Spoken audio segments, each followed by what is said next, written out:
On the morning of September 11, 2001, 19 men armed with box cutters directed by a man on dialysis in a cave fortress halfway around the world using a satellite phone and a laptop directed the most sophisticated penetration of the most heavily defended airspace in the world, overpowering the passengers and the military combat-trained pilots on 4 commercial aircraft before flying those planes wildly off course for over an hour without being molested by a single fighter interceptor.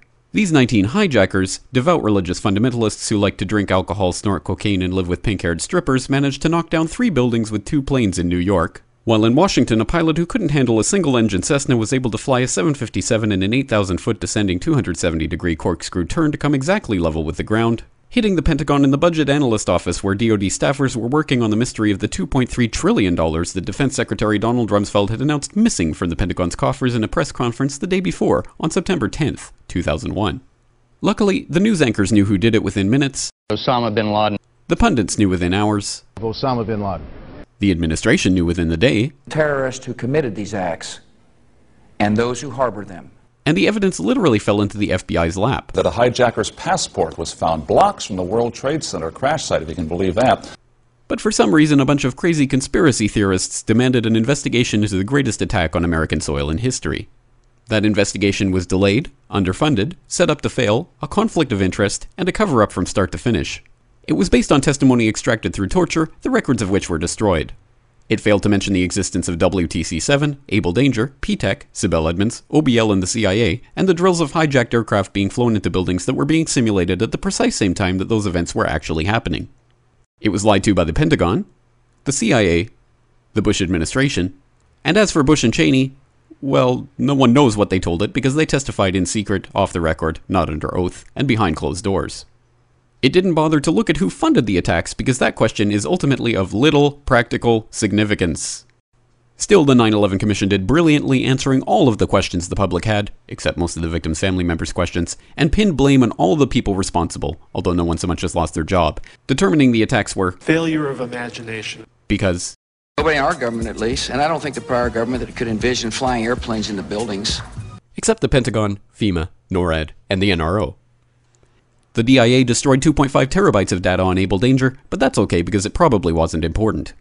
The SEC destroyed their records on the investigation into the insider trading before the attacks, but that's okay because destroying the records of the largest investigation in SEC history is just part of routine record keeping. NIST has classified the data that they used for their model of WTC-7's collapse, but that's okay because knowing how they made their model of the collapse would jeopardize public safety. The FBI has argued that all material related to their investigation of 9/11 should be kept secret from the public, but that's okay because the FBI probably has nothing to hide. This man never existed, nor is anything he had to say worthy of your attention, and if you say otherwise, you are a paranoid conspiracy theorist and deserve to be shunned by all of humanity. Likewise him, and her. And her, and her, and him. Osama bin Laden lived in a cave fortress in the hills of Afghanistan, but somehow got away. Then he was hiding out in Tora Bora, but somehow got away.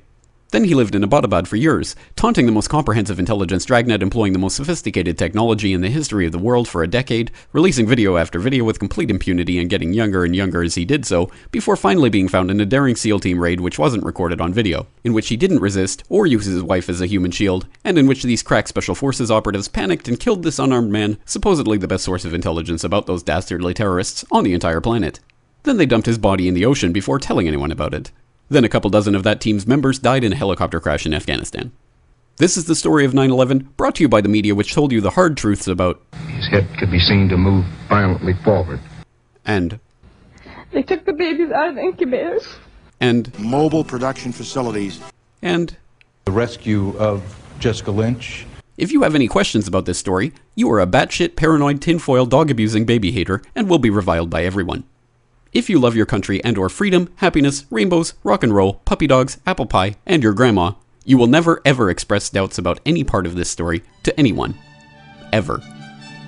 This has been a public service announcement by the Friends of the FBI, CIA, NSA, DIA, SEC, MSM, White House, NIST, and the 9/11 Commission. Because ignorance is strength.